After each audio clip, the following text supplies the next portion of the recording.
ஒரு காலத்துல கல்யாணத்துக்கு முன்னால பிள்ளைகிட்ட பேச முடியுமா? அது எப்படி? இதுதான் பொண்ணுன்னு உரப் பண்ணிட்டு வந்தா அந்த பிள்ளைகிட்ட போய் பேச முடியுமா? நாம கல்யாணத்துக்கு பிறகுதான் பேச. கல்யாணத்துக்கு அப்புறம் தான் பேச முடியும். இப்ப அப்படி இல்லை.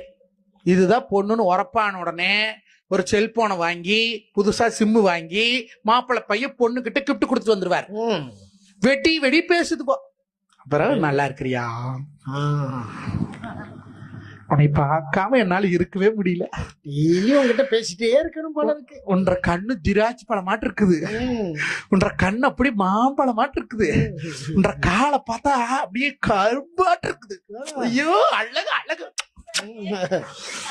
அப்புறம் சார்ஜ் தீந்து போவே கொண்டு பிளக் பாயிண்ட்ல சொருவிட்டு படுத்துக்கிறேன். அப்படியே சரி, அப்படியே பேசுறான். ராத்திரி 12 மணி வரைக்கும் போடுது. அப்புறம் உங்க வீட்டுல என்ன சாப்பாடு? எங்க அம்மா பூரி சுட்டுச்சு. பாரதேச பழைய சோறு தின்றுப்பாளுவா. உங்க வீட்டுல என்ன சாப்பாடு? எங்க வீட்டுல எங்க அம்மா உப்புமா கிண்டுச்சு, முந்தினா சோத்த வறுத்து வச்சிருப்பா. பேசுறதே பிராடு. ராத்திரி 12 மணி ஆயிரும். இப்பதான் ஆம்பளை முள்ள பிட்ட போடுவேன். அப்புறம் ஒண்ணு இல்லையா, ஒண்ணு இல்லையா, என்ன ஒண்ணு கூடு, என்னது ஒண்ணு கூடு. ஏன் இதெல்லாம் கல்யாணத்துக்கு அப்புறம் தான்.